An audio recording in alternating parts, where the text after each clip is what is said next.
Y es uno de los ejemplos donde la estimulación cerebral puede ser útil. La estimulación cerebral, que digamos tiene formas tan elementales como las que se muestra en la parte inferior izquierda de esta diapositiva, que consiste básicamente en un dispositivo que contiene una batería y esta batería pasa corriente a través del cerebro. Claro, esto no se hace indiscriminadamente, hay que saber dónde estimular y qué patrón de ondas utilizar. En la actualidad existen dos métodos esenciales para estimular de forma no invasiva el cerebro.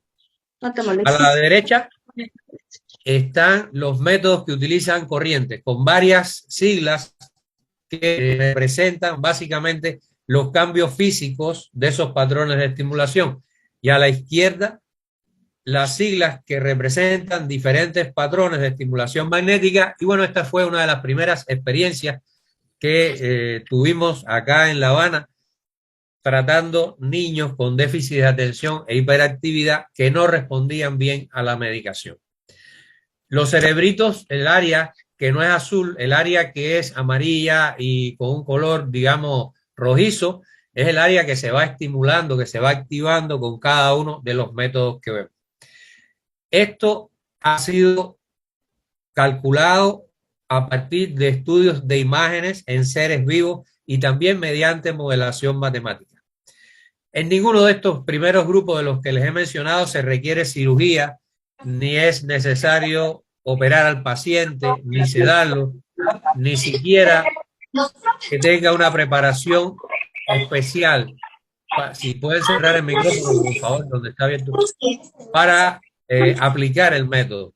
Sin embargo, existen otros métodos para casos más graves, para otras enfermedades que no es posible controlar con estos instrumentos, donde sí se requiere cirugía, y es lo que se conoce como estimulación cerebral invasiva. Se implantan, digamos, en la parte inferior de la lámina se está mostrando electrodos hacia la profundidad del cerebro, pero esta aplicación ya tiene características diferentes. Nosotros no vamos a hablar de esta aplicación de la estimulación cerebral no invasiva, a menos que me pregunten directamente por algún caso o alguna duda, y nos vamos a referir exclusivamente a la estimulación cerebral con corrientes desde el cuero cabelludo y a la estimulación magnética de la forma que lo están viendo. Un niño con 7 años en ese momento que recibía campos magnéticos pulsados para tratar de mejorar la conducta. Y además es importante que consideren lo siguiente: no todas las tecnologías que existen en el mundo y en México particularmente se aplican de la forma más correcta. Nosotros vamos a hacer referencia a una serie de evidencias científicas que han sido obtenidas con estas tecnologías que les estoy mostrando, todas ellas. El Cerebrum y la Fundación Todo por EMI cuenta con equipos MaxTeam, que está a la mitad de la diapositiva que les estoy mostrando, y además de estimulación magnética y de estimulación eléctrica Soterix, este que tenemos acá, el primero que aparece en el borde inferior de la diapositiva. Esta tecnología ha sido bien aprobada, bien demostrada, que modifica el sistema nervioso de forma favorable en nuestros pacientes.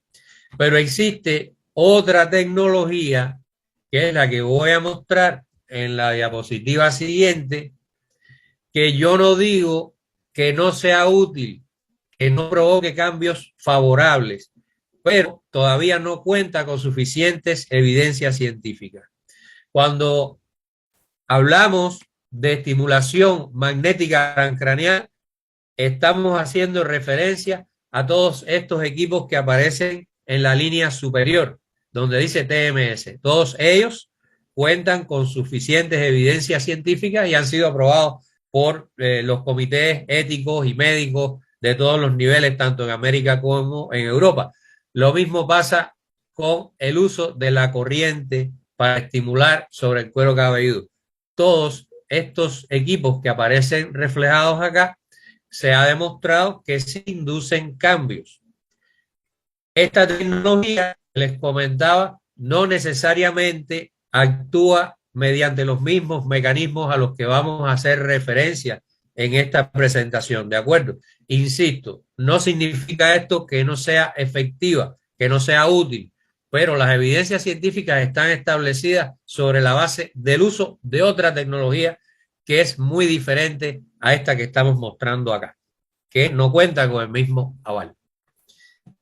¿Qué cambios puede inducir la estimulación magnética o eléctrica en nuestro cerebro? Y voy a tratar de ir rapidito para que nada más vean que hay evidencia científica y centrarme en la parte que más les puede interesar tal vez de esta presentación.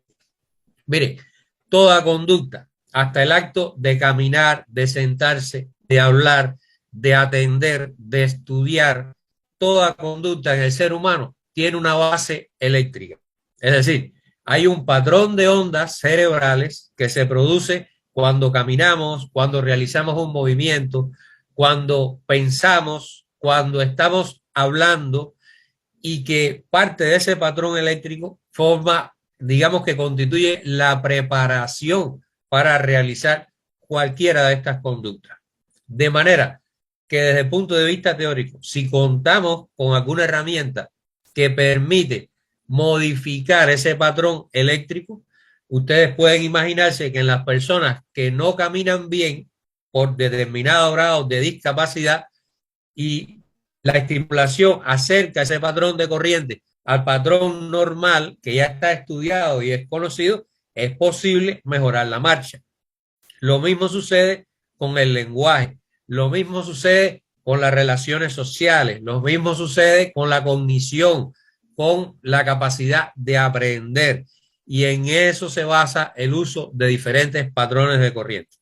En tratar de mejorar directamente en las zonas del cerebro que no están funcionando bien el patrón eléctrico que se está produciendo, aumentando o disminuyendo la actividad de determinados grupos de neuronas.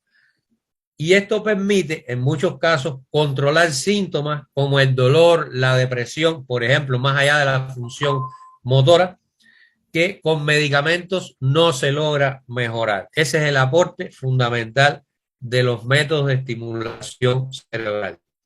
Y aquí se los ilustro en un registro de neuronas muy elemental realizado en animales.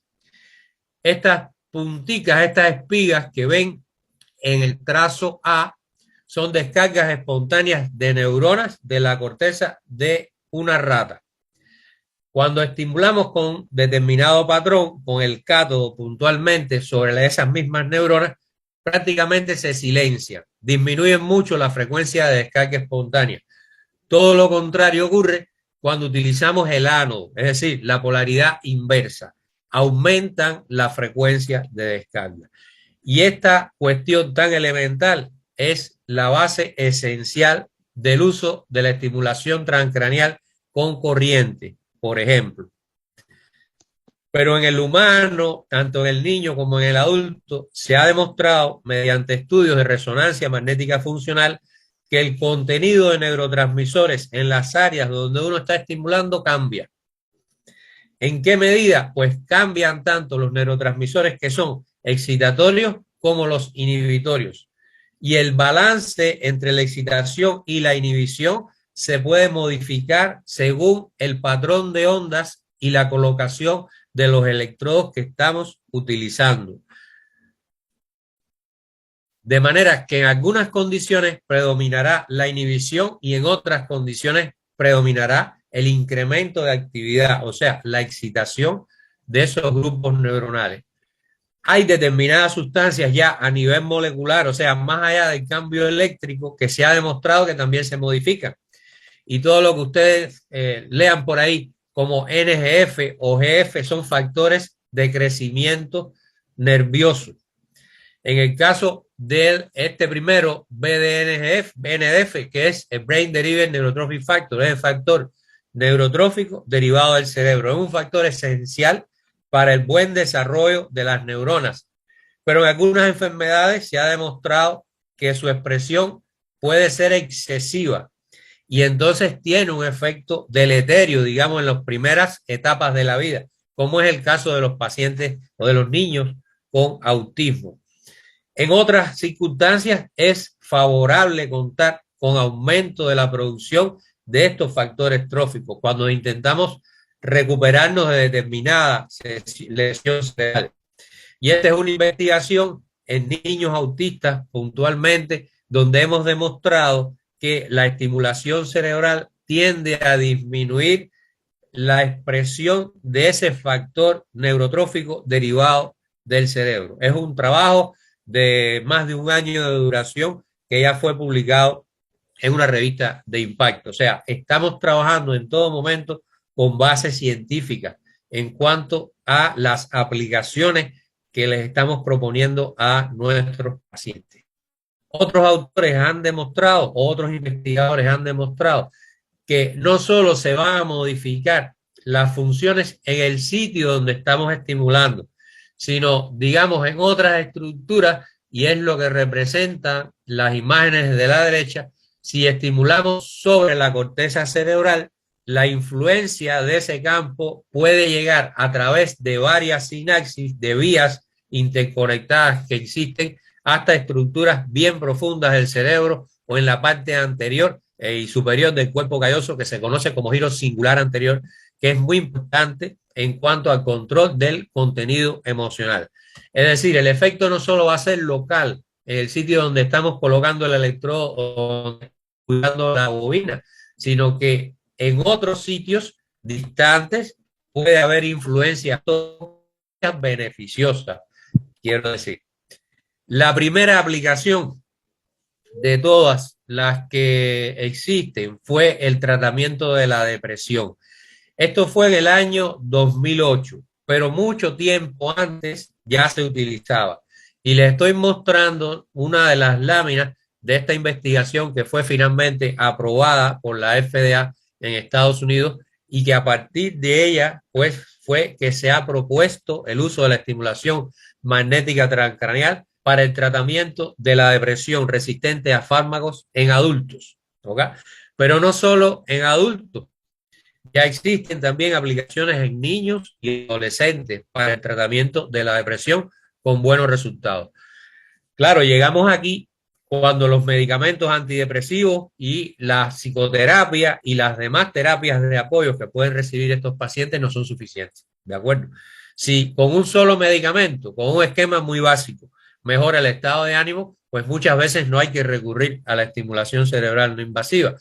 Si se requiere este medicamento durante un periodo prolongado, digamos 1 año, 2 años, 3 años, le puede resultar más económico al paciente ser tratado con estimulación cerebral que con farmacoterapia. Nosotros somos el criterio de que los mejores resultados se obtienen combinando todas las cosas, es decir, utilizando a la vez el fármaco, la psicoterapia y la estimulación cerebral. Y en esta diapositiva les estoy presentando las diferencias que existen entre lo que se requiere para un tratamiento electroconvulsivo, que no es lo que nosotros realizamos, y un tratamiento con estimulación cerebral no invasiva. Fíjense cuántos profesionales deben estar alrededor del paciente con monitorización de funciones vitales, con la inyección de medicamentos relajantes musculares, de sedantes, porque en este caso provocamos una convulsión, cosa que no sucede con la estimulación magnética. Es decir, acá el individuo, el niño o el adulto, llega por sus propios pies, se sienta, recibe la terapia e inmediatamente se retira sin ningún efecto adverso. Puede incorporarse a las actividades de la vida diaria absolutamente sin ningún problema. Y les decía que estas son terapias que ya se utilizan en la infancia y en la adolescencia, con muy buenos resultados en la depresión. Nosotros no nos hemos dedicado o no hemos investigado especialmente en pacientes con depresión, pero la usamos con mucha frecuencia acá en La Habana y la hemos utilizado también con éxito en México. ¿Cuáles son las indicaciones generales de la estimulación cerebral no invasiva? Bueno, todas estas que ven ahí, y es posible que existan algunas más. En rojo están las que han sido aprobadas con un nivel de evidencia científica elevado por la FDA y por otras organizaciones internacionales, pero todas las que les estoy mostrando cuentan con respuestas favorables a nivel de la asistencia, es decir, en el tratamiento de pacientes día a día. Algunas de esas serán mencionadas ya con resultados de investigaciones en el curso de esta presentación. Pero yo los invito a que vayan escribiendo sus preguntas, las dudas que puedan surgir, de manera que al final de la presentación, pues directamente puedan plantear todas sus preocupaciones. Un aspecto importante es que no existe una fórmula única para tratar a todas las enfermedades neurológicas. Es decir, cada paciente, cada enfermedad lleva un protocolo diferente, un protocolo que puede ir cambiando a lo largo de la evolución del paciente. Y esto no es mágico, ¿verdad? Partimos del precepto de que es una terapia que no cura ninguna enfermedad e insistimos en esto, pero permiten el control de síntomas que es posible que no se hayan logrado controlar con los tratamientos convencionales hasta el momento en que acuden a un especialista que conoce sobre la estimulación cerebral no invasiva.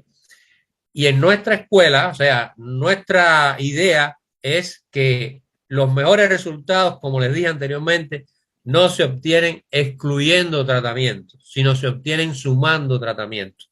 Claro, tratamientos que se deben sumar sobre todo cuando tienen base científica suficiente para ello. Yo intentaré convencerles con los resultados que les iré presentando que hay una serie de enfermedades o situaciones o condiciones clínicas que cuentan con suficientes evidencias científicas en el mundo y además un servidor ha tenido el placer y de dedicarse a este campo por entero hace más de 20 años y estamos transmitiendo los mejores resultados a los que podemos llegar.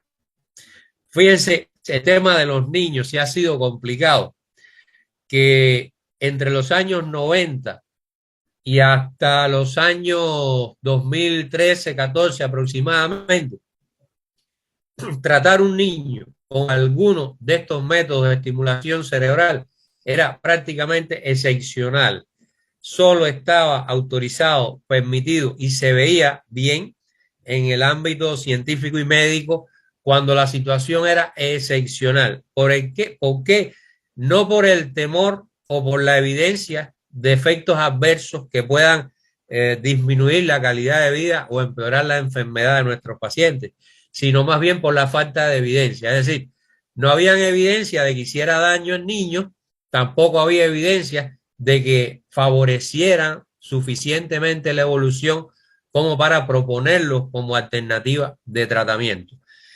Afortunadamente, esto cambió y ya existe una gran experiencia en instituciones a nivel mundial que son referencias en Estados Unidos, en Canadá, en Alemania, en Australia, en Inglaterra, y ya no se restringe su uso en niños, todo lo contrario. Se exhorta a que cada vez se utilice como una alternativa importante para resolver cuadros, para mejorar la calidad de vida en pacientes en los que el tratamiento convencional no ha sido suficiente.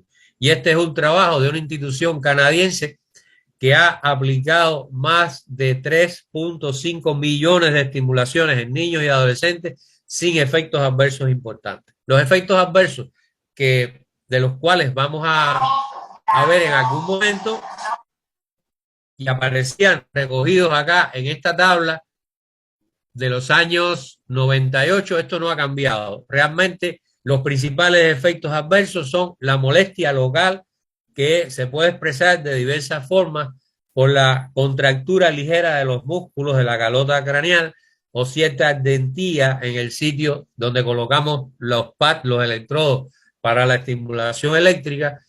Puede quedar cierta cefalea muy ligera después de la estimulación y el más temido de todo es la convulsión.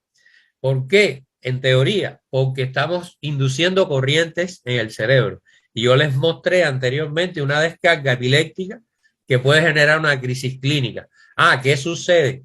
Que no todos los protocolos, como les mencioné ya unas diapositivas atrás, se pueden utilizar en todos los pacientes. Hay que conocer cómo funciona esto y seleccionar el protocolo ideal para provocar cambios favorables en nuestros pacientes. Ahí está la clave de todo. Ninguno de estos efectos adversos realmente se sostiene en el tiempo y existen normas bien definidas, bien establecidas, que uno debe respetar para obtener los mejores resultados libres de efectos adversos en nuestros pacientes. Acá les estoy mostrando un niño muy hiperactivo. Un niño, dicho sea de paso, donde hay dos diagnósticos. Tiene un diagnóstico de trastorno del espectro del autismo y un diagnóstico de déficit de atención con hiperactividad, cosa que puede suceder. No es lo más frecuente, pero puede suceder. Es un niño que nos llamó mucho la atención y que fue uno de los candidatos a tratamiento con la estimulación cerebral no invasiva. Pero antes del 2014, esto era un problema. Ningún comité de ética institucional, ninguna revista científica te aceptaba publicar un trabajo con niños.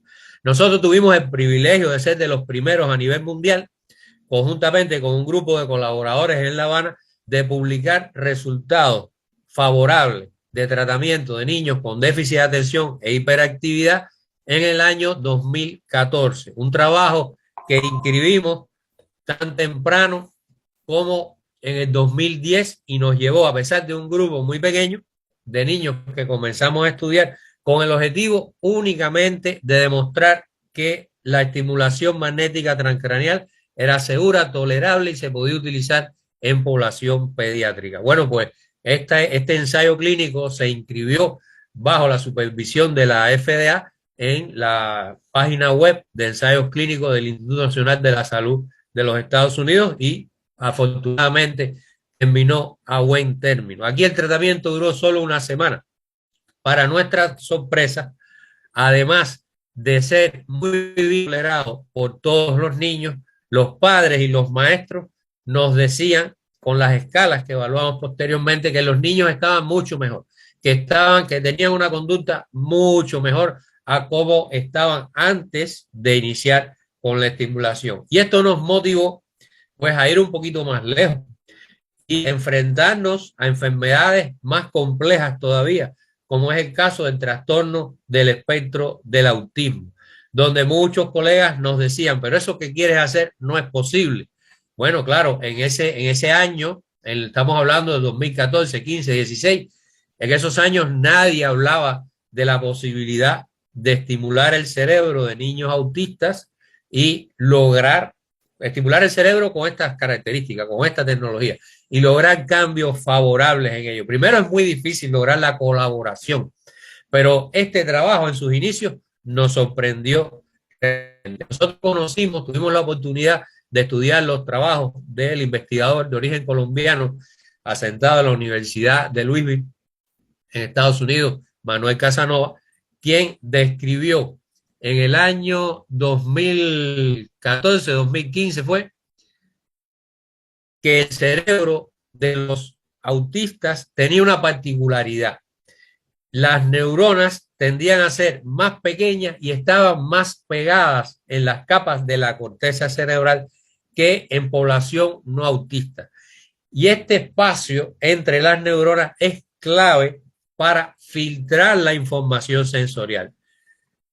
De manera que este autor planteaba que este espacio, conocido como neurópilo, tenía una función como una especie de cortina de baño que impedía que el agua que sale de la ducha, de la regadera, salga del espacio que constituye la bañadera. Y ese era el efecto filtrante.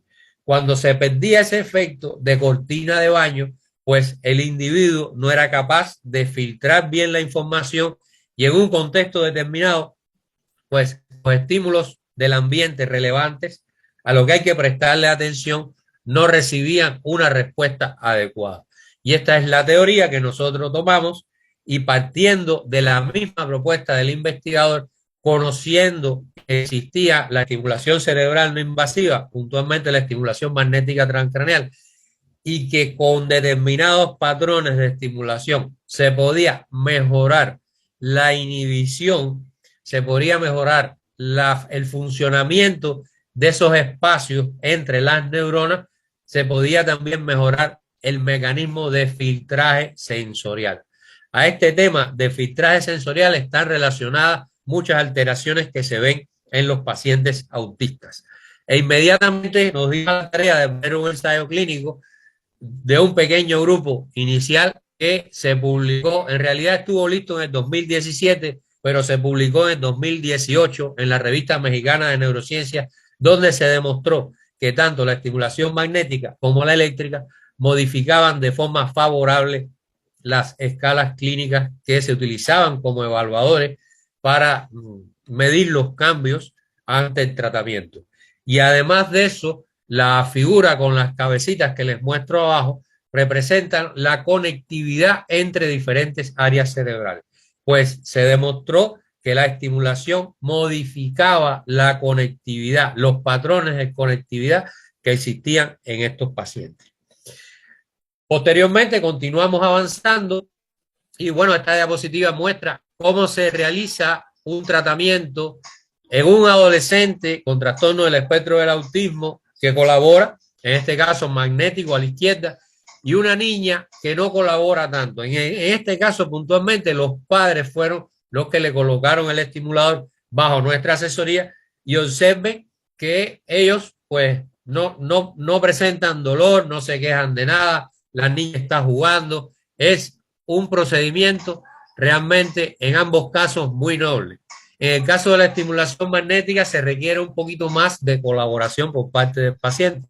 En el caso de la estimulación eléctrica, pues puede permitírsele movimiento en general de la cabeza, el cuerpo. Claro, no se deben despegar los electrodos del cuero cabelludo porque entonces se pierde efectividad. Y en el caso de la magnética, la cabeza debe estar quieta, lo más quieta posible, porque igual se corre el riesgo de que se pierdan impulsos en la zona donde uno se está focalizando para la estimulación y no llegue a ser igualmente de efectiva. Y este es un trabajo más extenso ya, el seguimiento de un grupo de pacientes con un diseño muy particular, donde pueden apreciar que la conducta del niño, si bien no es completamente normal, el después está a la derecha, el antes está a la izquierda, hay muchas menos estereotipias, hay incluso tics fonatorios, y las escalas clínicas en todos estos niños disminuyeron y se mantuvieron después de un ciclo de 20 sesiones de tratamiento durante 6 meses. Y a los 6 meses existió una tendencia al empeoramiento en alguna de ellas, en alguna de esas escalas, especialmente por el incremento de las estereotipias, por el incremento relativo, es decir, no tenían más estereotipias que al inicio. En realidad se mantuvieron con menos estereotipias, pero en esa evolución con tendencia a la mejoría empeoraron un poquito alrededor de esa fecha. Tuvimos la suerte, bueno, aquí les muestro los otros niños, el audio va a interrumpir un poquito, pero ahí tienen el antes y el después en todos los casos que les estoy mostrando. No son los mejores pacientes, son pacientes de nuestra muestra. O sea, todos en realidad mejoraron de esa manera. Y aquí tienen el primero que les mostré con mucha hiperactividad. Observen el grado de organización que ya presentaba su conducta cuando se evaluó por segunda vez. Se dice que no hay nada como una imagen para convencer. Pues bueno, ahí tienen los videos de pacientes que han recibido este tratamiento sin que se haya modificado ningún otro aspecto de su tratamiento farmacológico o de manejo cognitivo-conductual. Tuvimos la fortuna de que el propio Manuel Casanova, que conocía de nuestro trabajo, nos invitó a escribir un capítulo de un libro donde presentamos el seguimiento de estos pacientes hasta un año después de haber sido tratados, y los resultados favorables se mantuvieron durante un año. ¿Qué hay con esto? Que existe riesgo, como en otras enfermedades, que después de un ciclo de tratamiento los efectos duren un tiempo determinado. Cada autor o cada experto tiene su experiencia. En nuestra experiencia, que es común a muchos otros autores, nosotros proponemos que se realicen ciclos de seguimiento donde el paciente reciba determinados retoques a lo largo del tiempo. De esta manera se puede evitar que, digamos, entre los 6 meses y un año, que es lo que describe la mayoría de los autores, los pacientes empeoren o cese el efecto del tratamiento y haya que repetir un nuevo ciclo de tratamiento. Lo que más comúnmente sucede es que a lo largo del seguimiento, y les estoy hablando que mejoran en todas las esferas, es decir, mejoran en las relaciones sociales, mejoran en la comunicación, mejoran en la conducta, mejoran en cuanto a habilidades motoras, mejoran como seres humanos. Su calidad de vida y la calidad de vida de la familia comienza a ser mejor. Repito, no cura la enfermedad y en ningún caso se trata de cambiar un niño por otro. Es decir, no podemos reprogramarlo al 100%. Pero esta terapia, conjuntamente con las terapias convencionales, pues sí los lleva a un mejor nivel de funcionamiento, sin duda ninguna.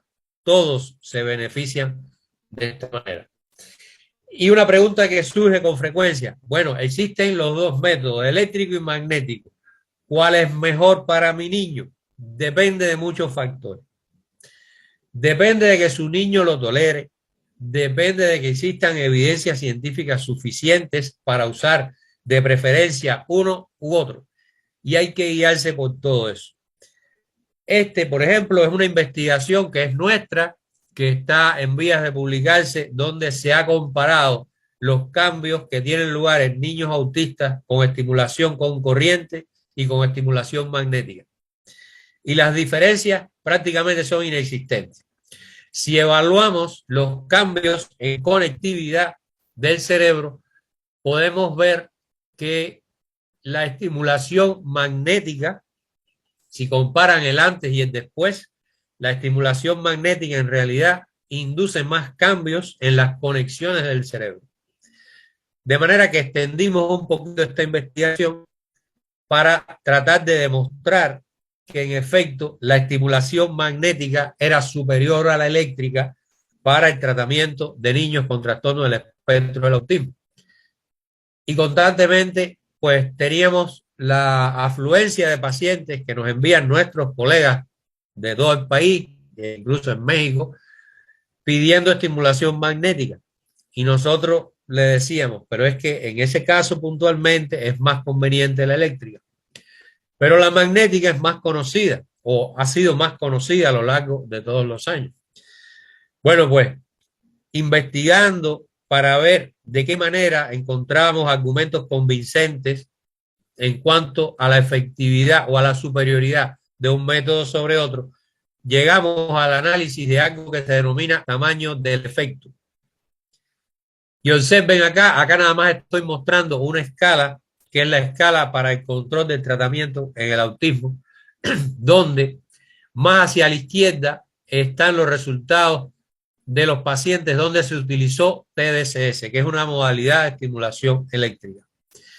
Y más a la derecha, pero por debajo del cero también, están los resultados de los pacientes que recibieron estimulación magnética. ¿Qué significa esto?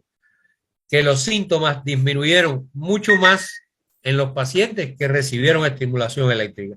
Y esto no era un resultado esperado por nosotros. O sea, nosotros esperábamos, en efecto, como piensa la mayor parte de la comunidad científica, que la magnética podría ser mejor porque es más fuerte, porque induce más corriente, pero la práctica, las investigaciones, los resultados científicos están demostrando que no necesariamente tiene que ser así. Son resultados, son investigaciones que están en curso y que deben ser replicados, pero es un dato importantísimo en estos momentos y es un aporte a nivel mundial. Existe toda una cadena de países e investigadores que colaboran en el sentido del desarrollo de métodos de neuromodulación para el tratamiento de los trastornos del neurodesarrollo. Este es un artículo que nos sorprendió porque no sabíamos eso. Pues en azul está Cuba Y eso se debe en gran medida al trabajo de nuestros grupos, los grupos que integramos en La Habana, fundamentalmente, que trabajamos la estimulación cerebral no invasiva en el tratamiento de los trastornos del neurodesarrollo. Lamentablemente, y estamos por cambiar eso, México, la zona que está en gris, son países en general que no han establecido relaciones de trabajo ni proyectos de investigación que contribuyan al desarrollo de la neuromodulación en los trastornos del neurodesarrollo. Sin embargo, conocemos que en México hay muchos expertos trabajando sobre el tema, ofreciendo tratamientos, pero a nivel de la comunidad científica, pues no se expresan esos resultados de alguna manera. Les decía, estamos por cambiar eso, porque es importante documentar con evidencia científica que el método que se está utilizando para tratar a nuestros niños o a nuestros pacientes en realidad tiene elementos que lo sustentan, más allá de lo que se puede publicar en Facebook o lo que se puede dar en una cadena de noticias que no es exactamente ciencia de lo que se habla. Pues otro aspecto que nos interesa desarrollar es la potenciación de los efectos de la rehabilitación convencional que se aplican, por ejemplo, en pacientes con parálisis cerebral infantil. Y es una línea de investigación que nos ha permitido demostrar que las escalas clínicas mejoran mucho más en aquellos pacientes que reciben estimulación cerebral, como es el caso de esta investigación, donde los que no mejoran, que están en rojo, fueron la mayoría del grupo que recibió estimulación placebo en esta investigación. Sin embargo, en verde, la mayoría mejora. Esto es un elemento muy importante también y da pie a una pregunta. ¿Será mejor estimular al paciente antes de ir a la rehabilitación o será mejor estimular al paciente durante la rehabilitación? Aún no tenemos respuestas convincentes para esto, pero estamos también investigando. La epilepsia fue una de las enfermedades en las que estaba contraindicada la estimulación inicialmente. Pero después de una serie de investigaciones, pues los investigadores hemos llegado a la conclusión de que es factible tratar al paciente epiléptico y disminuir las crisis. Y en este momento hemos realizado varias investigaciones sobre epilepsia, pero ahorita en La Habana y también en México, dentro de poco vamos a comenzar a tratar pacientes con epilepsia fármaco-resistente de tipo Lennox-Gastaut. Son pacientes cuya calidad de vida se ve muy deteriorada por la cantidad de crisis que presentan y por la mala respuesta al tratamiento médico. Y acá les estoy mostrando los resultados de un ensayo clínico donde todavía no puedo develar el método de tratamiento que se está utilizando, solo lo sé yo. De hecho, en la práctica, cuando hace falta alguien, pues solo lo aplico yo. Se observa una disminución muy importante en el número de crisis en el grupo y lo que estamos viendo ahí son las diferencias, ¿ok? Las diferencias de la cantidad de crisis iniciales y finales en 3 métodos de estimulación diferentes. Las barras en rojo representan al grupo cuyo tratamiento parece ser el más efectivo.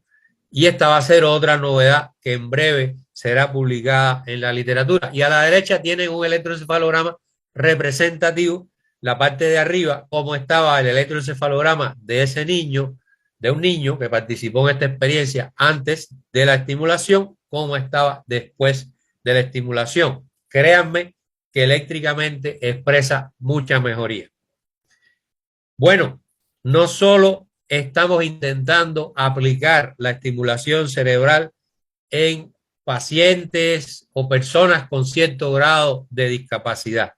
Estamos tratando de mejorar el funcionamiento también en, digamos, en personas normales, entre comillas, o normotípicas. No solo nosotros, esto está pasando a nivel mundial. Existen evidencias de que podemos mejorar tanto la capacidad física, es decir, el rendimiento físico, podemos mejorar la resistencia a la fatiga, podemos mejorar la concentración, la memoria, la coordinación óculo manual, a tal punto de que hasta en la esfera militar pues existen investigaciones que apoyan el uso de esta tecnología. Nosotros no hemos llegado a tanto, pero sí contamos con experiencias en adultos jóvenes, estudiantes universitarios, que nos permiten afirmar que determinado patrón de estimulación, sobre todo si se aplica antes de la terapia, incrementa el rendimiento físico, a tal punto que una persona puede caminar cerca de 40 metros más, lo cual no es despreciable, durante 6 minutos o en 6 minutos si recibe la estimulación en comparación con otra persona que recibe la estimulación placebo. Esto, créanme, para cualquiera de nosotros puede ser muy importante. Ahora, imagínense en personas que depende su profesión de rendimiento físico. Y al parecer, el elemento que es más modulable, que es más modificable, es la resistencia a la fatiga. Sí, la resistencia a la fatiga tiende a aumentar en cuanto a la percepción subjetiva de la fatiga en este grupo que rinde más. Y desde el punto de vista cognitivo, se están desarrollando investigaciones en niños con diversos grados de discapacidad en la esfera del lenguaje, en la esfera del aprendizaje, con trastornos específicos del aprendizaje, en la tartamudez, en la dislexia también, y los resultados son favorables. Pero esta investigación que les estoy mostrando ahora, o estos resultados de la investigación, aquí se trató de mejorar el rendimiento cognitivo en cuanto a memoria de trabajo u operativa, que es la que necesitamos habitualmente nosotros para decidir determinadas respuestas en fracciones de segundos con la información que contamos en el medio. ¿De acuerdo? Es una respuesta que cuenta con diversos tipos de información en un momento determinado. Es una de las funciones ejecutivas del cerebro, la memoria operativa o de trabajo. Y se demostró que el número de errores que cometían estos individuos, estos sujetos experimentales, todos normotípicos, durante una tarea bastante estresante que tenía como base operaciones matemáticas, era mucho menor en el grupo que recibió la intervención que les mostramos con color rojo, que es una forma de estimulación eléctrica transcranial en frecuencia de ruido aleatorio. Esperamos que pronto esté también disponible este tipo de aplicación en Cerebrum o en la Fundación Todo por EMI. Esta es otra investigación que está en curso, la está desarrollando un residente nuestro, casualmente un residente mexicano que está estudiando medicina física y rehabilitación en La Habana, en mi hospital, y que se basa en acelerar mediante la estimulación cerebral no invasiva el aprendizaje motor, que está estandarizado internacionalmente, que se conoce como tablero Lafayette.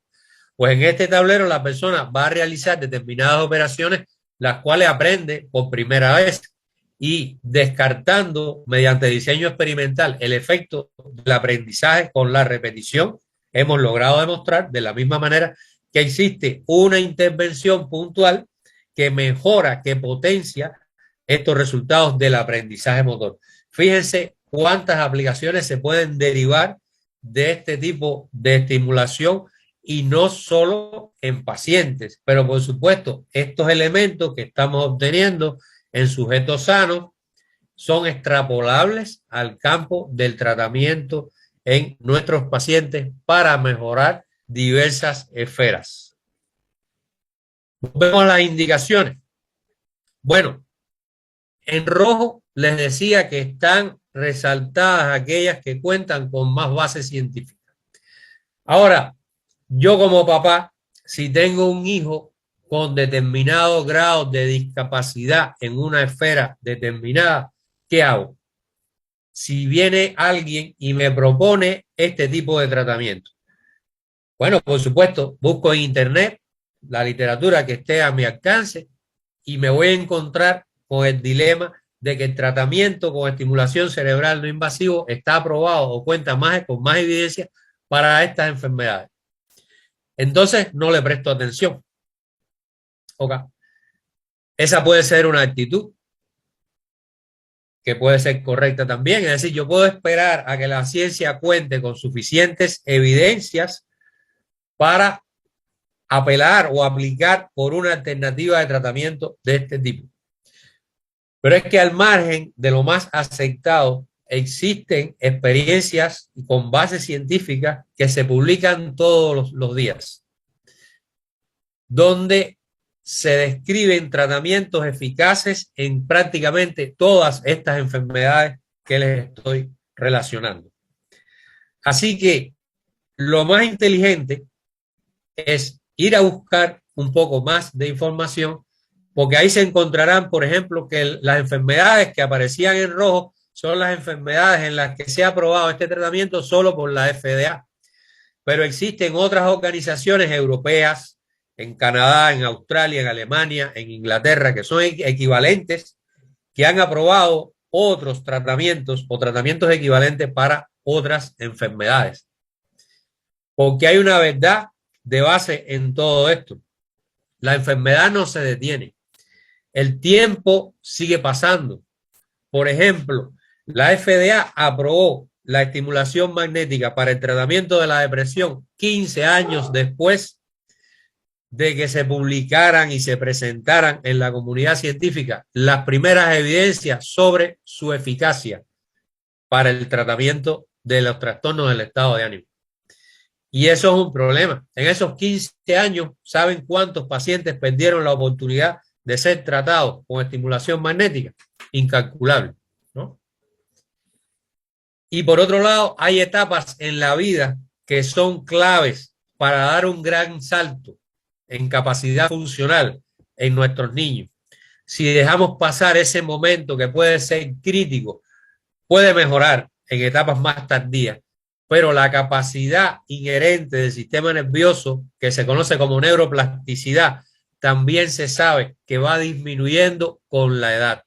Y no es lo mismo iniciar un tratamiento de neuromodulación en la infancia para tratar de potenciar algunos resultados que pueden llegar a ser hasta un 40% más de los que obtenemos con los tratamientos convencionales, que esperar a que cumplan 20 o 30 años, donde prácticamente ya está comenzando biológicamente el envejecimiento y la capacidad de aprender cosas nuevas, de aumentar el rendimiento físico, de corregir determinadas esferas donde no se funciona de forma adecuada, va disminuyendo. Así que mi consejo como papá es que se busque evidencia científica si la conversación con el médico tratante o con el experto en el tema no es suficiente para convencerlo y aportarle elementos suficientes para decidir por apostar por un tratamiento de este tipo. En calidad de expertos, les aseguro que casi todas las, por no decir todas, las enfermedades neurológicas y psiquiátricas se pueden beneficiar de la estimulación cerebral no invasiva. Existen evidencias científicas a las cuales aún no hemos llegado con investigaciones, como es el caso, ya se los mencioné, de la dislexia, de la tartamudez y de otros trastornos que aparecen sobre todo en la infancia. Pero hay otros grupos en el mundo que ya han ofrecido resultados de investigaciones en el tratamiento de estos trastornos. Y nuestro trabajo, o parte de nuestro trabajo, consiste en actualizarnos constantemente de cuáles son los procedimientos más indicados en cada contexto. Las enfermedades que le he mostrado no son las únicas que tratamos. Tratamos un amplio grupo de enfermedades, prácticamente todas las que están en el listado que les he mostrado. Pero no en todos los casos hemos desarrollado investigaciones. Ahora, nuestras investigaciones nos han favorecido en poder llegar a propuestas que son exclusivas prácticamente de nuestro grupo y que el grupo del CIREN, del Hospital Pedro Borrás, también en La Habana, han extrapolado. Hemos trasladado a México a la Fundación Todo por EMI, y esta metodología basada en evidencias científicas, basada en una experiencia que ya es vasta, es bastante amplia es la que ponemos en práctica en México. Ni en México ni en La Habana experimentamos como conejillo de India por primera vez con un paciente al cual le estamos ofreciendo el tratamiento. Hacemos investigaciones como investigaciones, pero cuando ofrecemos el tratamiento, pues ya es sobre base sólida y sabemos que va a funcionar de cualquier manera. De manera que con frecuencia nos preguntan, bueno, ¿y por qué tomamos tratamiento con ustedes y no con otros? ¿Cuáles pueden ser las causas? ¿Qué puede hacer que yo me decida? Entre otras cosas son estas que le estamos mostrando. Primero, aunque no tome tratamiento con nosotros, nosotros después de evaluar su caso o el caso de su niño, le sugerimos cuál puede ser la mejor opción, aunque en base a nuestra experiencia, aunque vaya a tomarlo a otro centro, ¿ok? Pero nosotros le garantizamos que entre todo el colectivo que evalúa y trabaja en la aplicación de estos protocolos de estimulación, hay una experiencia realmente de años. Nuestras instituciones se pueden considerar pioneras a nivel mundial en el tratamiento de niños, tanto con enfermedades psiquiátricas como con enfermedades neurológicas o sus secuelas. Toda la metodología que le proponemos está basada en evidencias científicas, algunas de las cuales les he mostrado, otras por cuestiones de tiempo y de otra información vinculada con investigaciones que están en curso que no puedo dar, pues no se las he podido mostrar, pero créanme que es una línea de trabajo que marcha muy bien. Tanto en México como en La Habana utilizamos tecnología de punta, es decir, en todos los casos es tecnología de avanzada, de las que mostré que está avalada tanto por la FDA como por otras instituciones a nivel internacional. Ahí no se ofrece ninguna duda de que se sabe que se está trabajando con un equipo que es validado, ¿de acuerdo? Y eso no basta, los tratamientos son personalizados en cada paciente. Les decía que un solo protocolo no resuelve todos los problemas. Incluso en un mismo paciente, con el tiempo, con el seguimiento, porque como decimos acá, no lo abandonamos después de un ciclo de tratamiento, es decir, lo acompañamos a lo largo de su evolución, podemos ir modificando las áreas que se van estimulando en función del grado de recuperación que vaya adquiriendo el paciente. Y esto es un elemento clave. En muchos sitios se hace siempre lo mismo. Y cuando usted llega, pues es el mismo protocolo y en el mismo sitio con los mismos parámetros. Esto no es correcto. Porque su cerebro, el cerebro en el niño cambia más todavía, cada día, cada semana, cada año. Y a veces hay que acompañar al niño durante varios años para apoyar el proceso de aprendizaje, el manejo de la conducta, entre otros fenómenos. Importante es no proponer metas ni crear expectativas que no sean objetivamente alcanzables. Y yo no me canso de decir esto. Sí, pueden encontrar algunos sitios, algunos expertos que le dicen cuando es realmente difícil que logre caminar. Otros que le dicen que lo van a curar cuando ya yo les he adelantado, no cura ninguna enfermedad, pero sí logra resultados hasta un 40% superior al de los tratamientos convencionales cuando se utilizan de forma conjunta. Y esto es un mensaje realmente importante. No lo tenemos acá, pero el otro lado es el costo. México en general no es uno de los países donde sea el más alto, con un costo realmente muy elevado.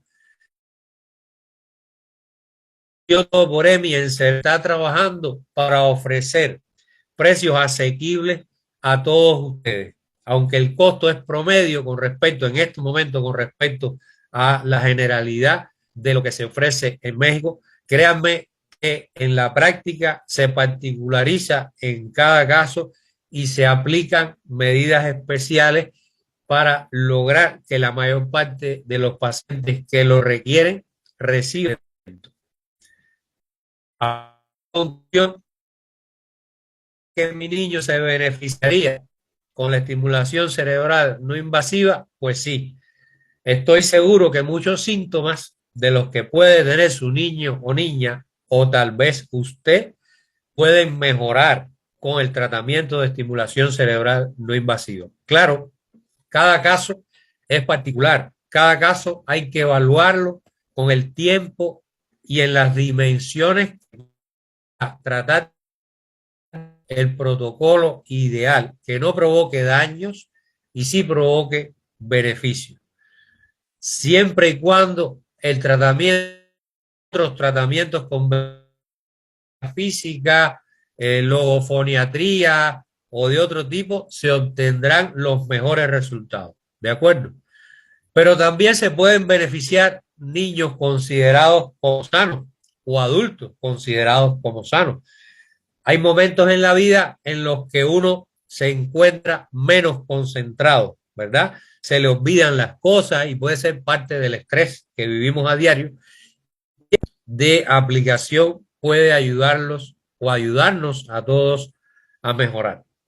Pues les agradezco su presencia, los invito a que me hagan preguntas si hay dudas en alguna cuestión particular y considerando que pronto estaré de visita en Fundación Todo por EVI, pues sin pena ninguna se pueden acercar, agendar una cita y en caso particular podemos ayudar.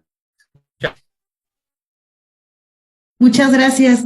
Buenas tardes. Mi nombre es Aide González y soy mamá de paciente de Jimmy y tengo tres preguntas, doctor. La primera es, en los estudios que han hecho hasta el momento y bueno, sobre todo también, digamos que en función a los estudios que ya han sido aprobados por FDA, que serían los de depresión, etcétera, ¿hay alguna alguna reacción adversa identificada o común identificada post tratamiento? ¿Largo plazo o a corto plazo? Ambos. Bueno, mire, a corto plazo le mencioné básicamente la cefalea.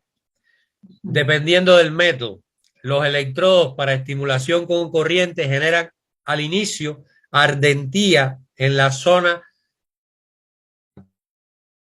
por el corriente a través de la piel.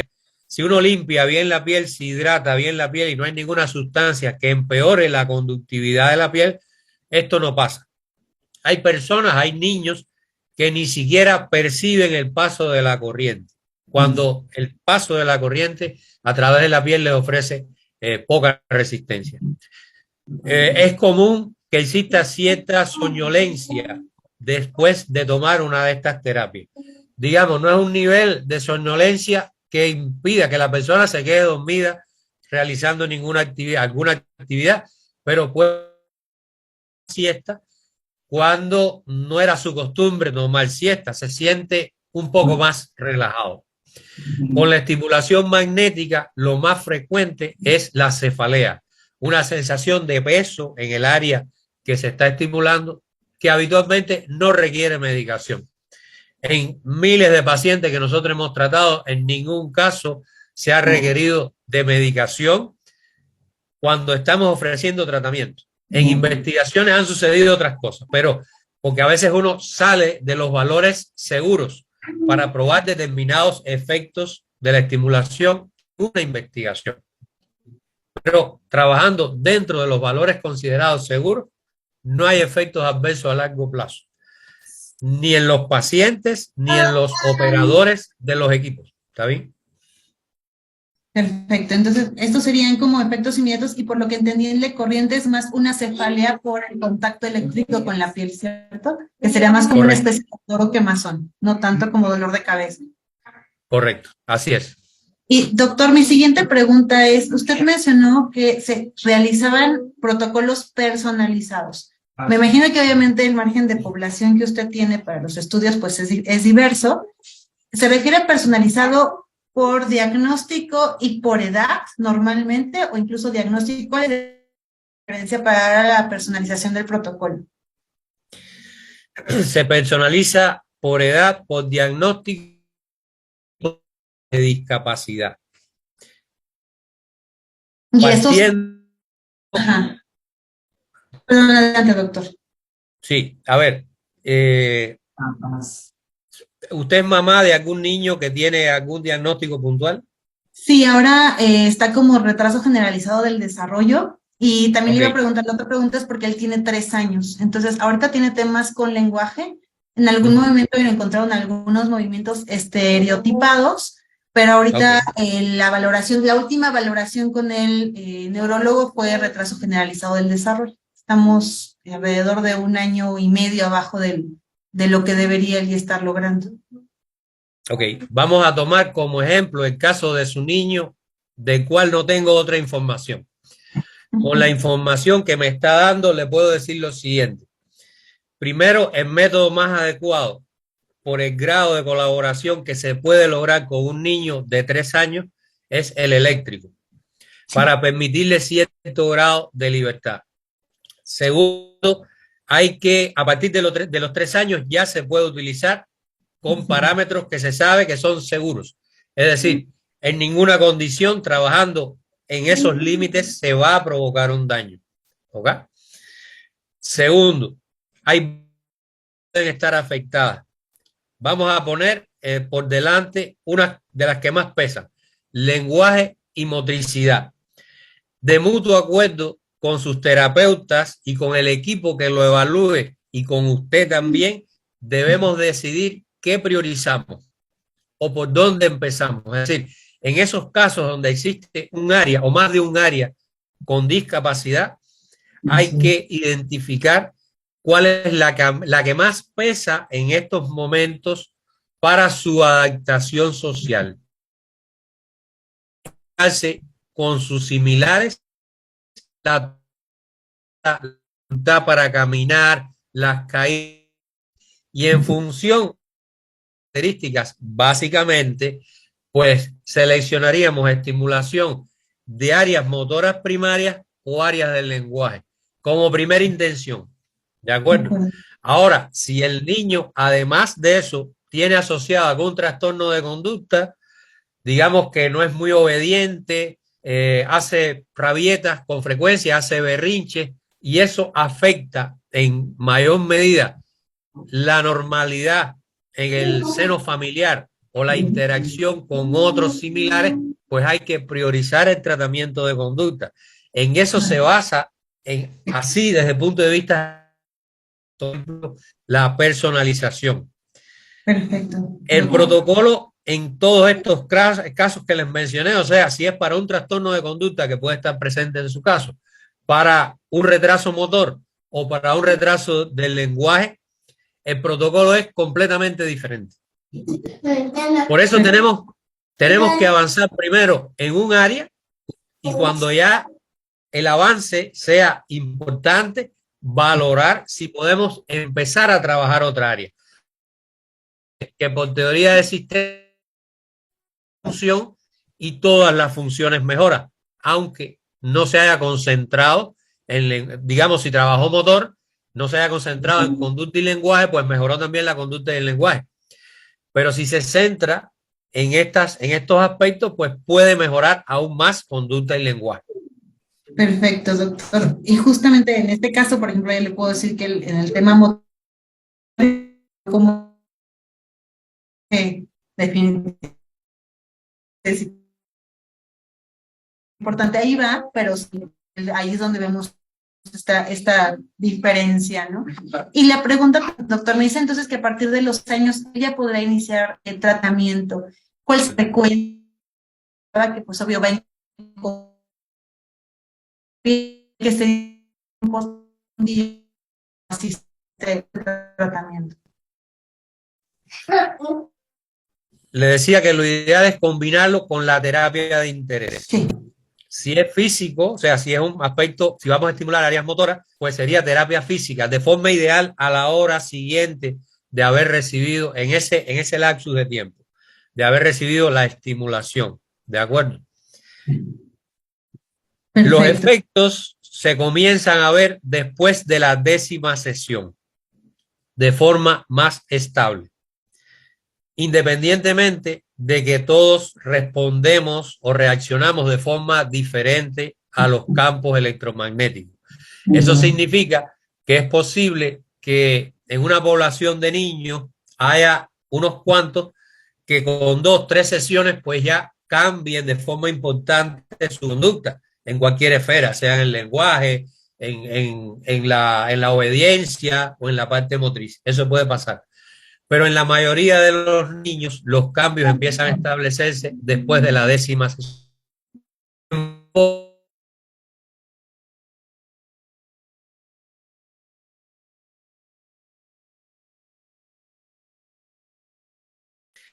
Para un primer ciclo de tratamiento, lo recomendado es que sea una sesión diaria, de lunes a viernes.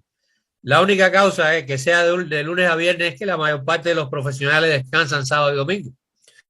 No hay una evidencia científica que prohíba dar estimulaciones los sábados y los domingos porque va a tener más efectos adversos. No. Lo que pasa es que los hospitales, los centros médicos, en general el personal, descansa los fines de semana. Y ya eso se ha tomado tal cual en todo el mundo, desde Estados Unidos hasta Japón, hasta China. O sea,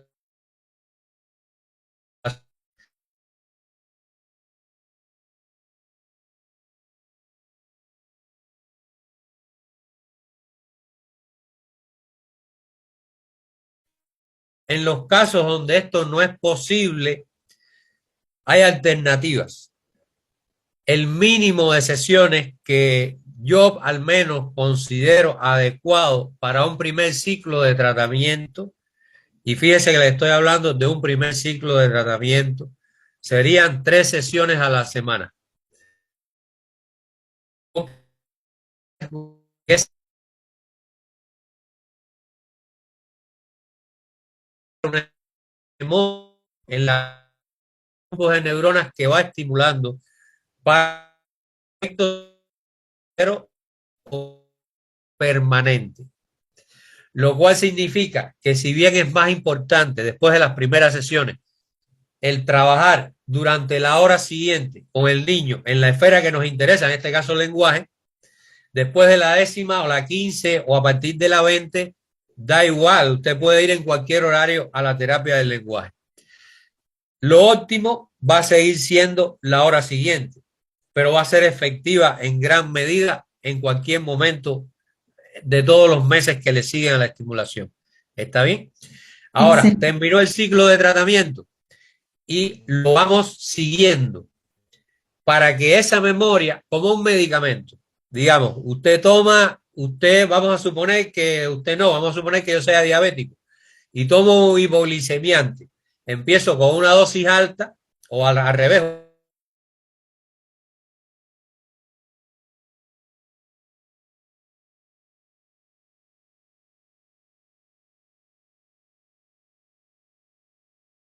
mi presión. Lo mismo hay que hacer con la estimulación para garantizar que el efecto se mantenga a lo largo del tiempo.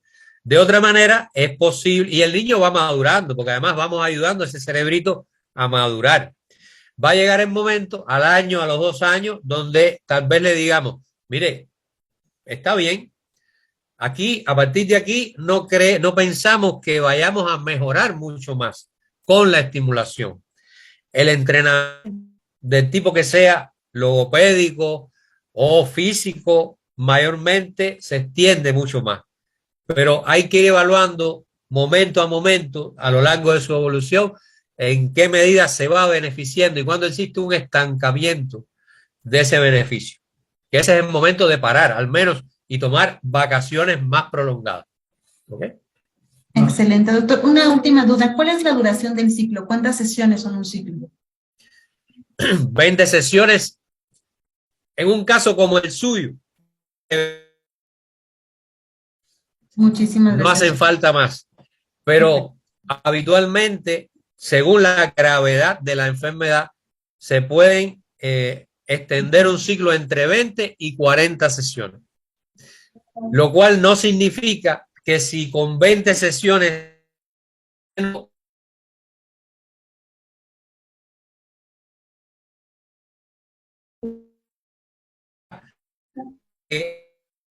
de tiempo y siempre se van a beneficiar, pero no todos en el mismo tiempo. Entonces, lo que hay que hacer es acompañar los pacientes durante, digamos, usted recibe el ciclo de tratamiento, descansa un mes de la estimulación y al mes nos volvemos a ver, volvemos a evaluar, bueno, ¿qué tal? ¿En qué ha avanzado? ¿En qué se ha rezagado? ¿Hay otra esfera que se pueda reforzar?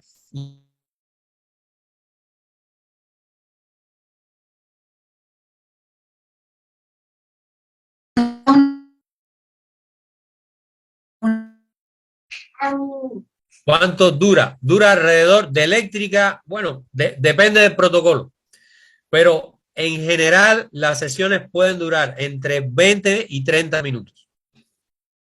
Buenas tardes, doctor. ¿Cómo está, Mariela? ¿Qué tal, Mariela? Me están preguntando.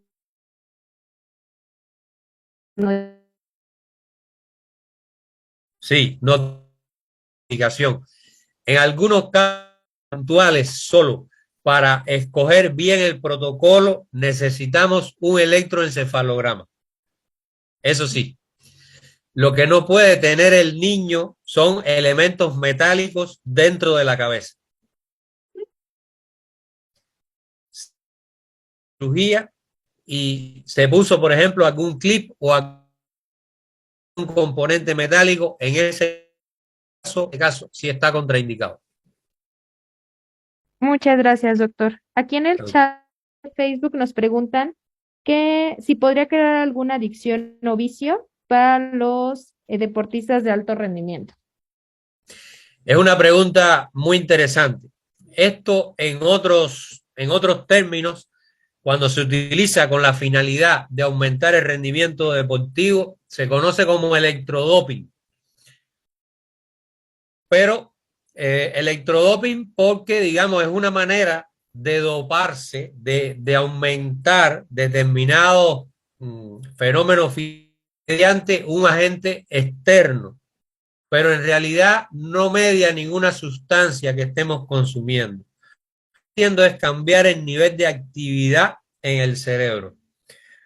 Yo lo he usado mucho en mí, para diversas razones, en mi hijo, en mi esposa, más allá de la investigación. Como dato curioso, les puedo decir que alrededor de un 40% de los investigadores que trabajan esta temática, solo un 40% son los que utilizan los estimuladores en ellos mismos. Algo realmente interesante. No está descrito ningún caso que cree adicción. De hecho, cuando lo utiliza una persona considerada normal, basta con una, dos o tres sesiones, digamos, si se debe a cansancio físico o algo así, basta con pocas sesiones para notar un cambio en el rendimiento físico. Si se debe, por otro lado, a un enlentecimiento intelectual, pues muchas veces es equivalente. Una o dos sesiones son suficientes, digamos, para decirlo de alguna forma, para destrabar nuestras ideas. Hasta donde yo conozco, no hay descrito ningún caso de adicción a la estimulación. Es posible que como parte de una tendencia de construir las personas sus propios equipos y utilizarlo en casa para cualquier tipo de fines, conocida en inglés mayormente porque fue donde surgió como do it yourself, las personas hagan una vinculación con la estimulación a tal punto que piensen que nada le va a salir bien si no utilizan la estimulación antes. En Canadá, en Alemania, es frecuente que los estudiantes universitarios, sobre todo de centros de alto rendimiento, tengan sus dispositivos y se estimulen antes de los exámenes o antes de situaciones donde tienen que tener sus sentidos al máximo. Esto más bien es un fenómeno que yo no lo ¿no? Es bien, pasa a ser una especie de amuleto, pero por los movimientos químicos que produce en el cerebro no tiene un efecto adictivo, todo lo contrario. Se utiliza para el control de las adicciones en sentido general. Muchas gracias, doctor. Nos preguntan, en el caso de una persona de 35 años diagnosticada con Parkinson, ¿cuántas sesiones serían las que tendría que recibir? Hay que evaluarlo puntualmente. En el Parkinson se pueden mejorar varias funciones. Lo que menos se beneficia de esta estimulación es el temblor, pero la lentitud de movimiento, la depresión, el sueño, la memoria, esas cuestiones sí mejoran mucho. Ahora, cada caso hay que verlo, o sea, no solo por el diagnóstico, así de la enfermedad, es posible ver qué protocolo es más adecuado. En principio, me atrevería a proponer la estimulación magnética y un total de 20 sesiones, pero esto es poco serio. Yo tengo que ver al paciente y conocer las motoras actuales, en qué medida se puede beneficiar.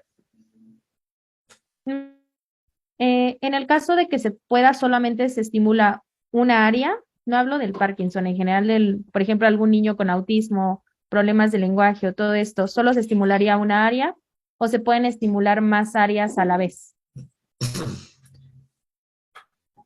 En algunas enfermedades, en estos momentos, yo estoy estimulando varias áreas a la vez, pero no creo que en el caso del autismo sea conveniente estimular al mismo tiempo varias áreas, según mi experiencia. Por ejemplo, con mucha frecuencia en los niños del espectro del autismo, tenemos que comenzar modulando conducta. Y modulando la conducta, pues ya una serie que estimulan para este efecto, pues ya arrastra funcionalmente la mejoría de otras áreas. De hecho, muchos protocolos pueden ser, se contraponen. Por eso no podemos utilizar a la misma vez un protocolo que aumenta la actividad con un protocolo que disminuye la actividad. Es decir, a nivel de funcionamiento de ese cerebro todo parejo, para qué otro aspecto tenemos que modular de forma diferente. Todas las áreas están interconectadas de forma más directa o indirecta, pero están conectadas. Y así es complejo proponer en el caso del autismo, porque yo manejo otras enfermedades donde estimulo hasta 3 áreas a la vez. No es el caso de los niños. Y no en niños, en adultos puntualmente sí. Muchas gracias, doctor. ¿Alguna otra duda? Yo tengo una pregunta. Bueno, hasta, ya dijo que hasta los 3 años, bueno, desde niños pequeños, supongo que es la edad mínima 3 años, y hasta cuál es la edad así, o sea, no hay un máximo de edad para la estimulación, y esa es una. Y la segunda es, siempre que se hace este protocolo, bueno, este tratamiento, siempre hay una mejoría aunque sea mínima, o hay casos en donde no sigue igual. La edad mínima hasta el momento son los 3 años.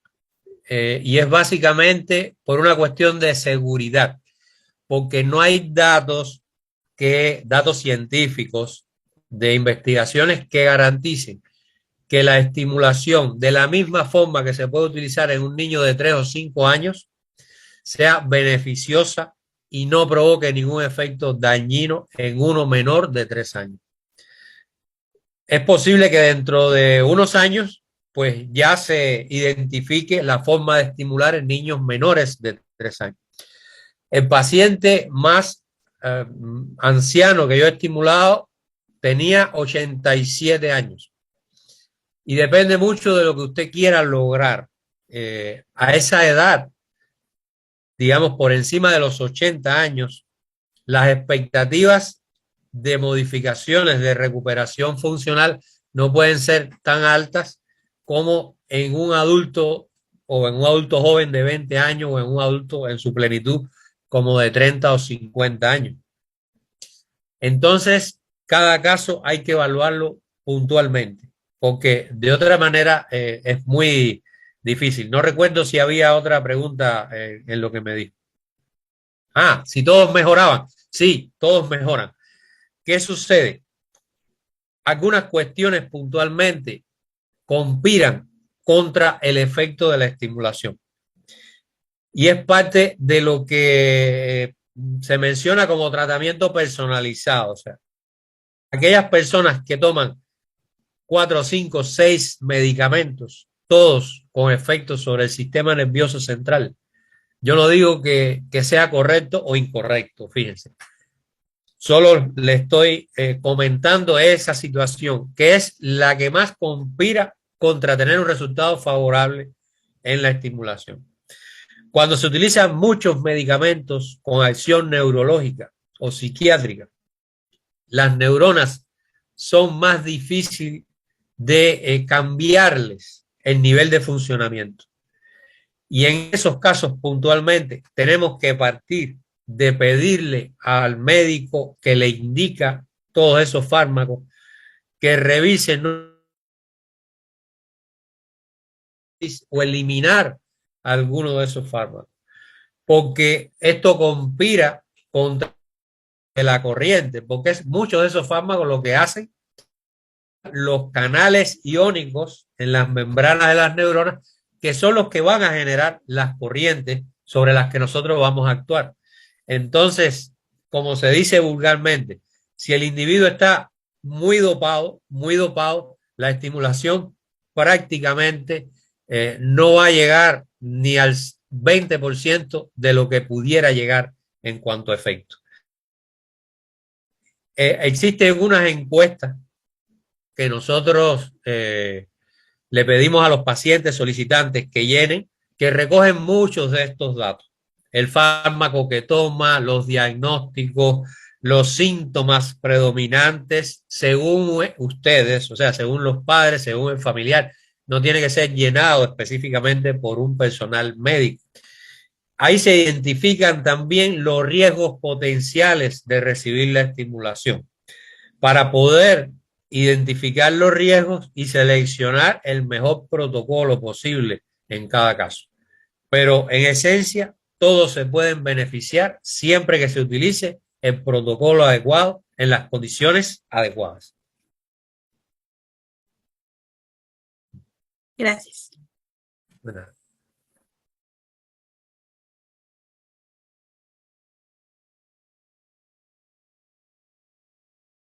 ¿Alguna otra pregunta? Igual, No, si doctor, de nuestra cuando parte se no. retiren, perdón, igual cuando se retiren, si les duda, se les ocurre algo, pues se lo escriben a la licenciada Aleli y nosotros le elaboramos la respuesta con mucho gusto y ya se le evacuamos. Pero igual, si prefieren visitarnos cuando estemos presencialmente allí en la fundación, será mucho placer atender. Muchas gracias, doctor. Recordándoles que el Okay. doctor va a estar en las próximas semanas con nosotros. Pueden checar nuestra página porque ahí van a aparecer las fechas por si quieren que se les salga alguna valoración en relación a la estimulación. También recuerden que en Todo por EMI contamos con estos aparatos y contamos con terapéuticos durante y posterior a la intervención de la estimulación cerebral. Agradecerles el habernos acompañado el día de hoy y agradecerle al doctor el haber estado con nosotros. Que tengan una excelente tarde. Igualmente, doctor. Hasta luego. Hasta luego.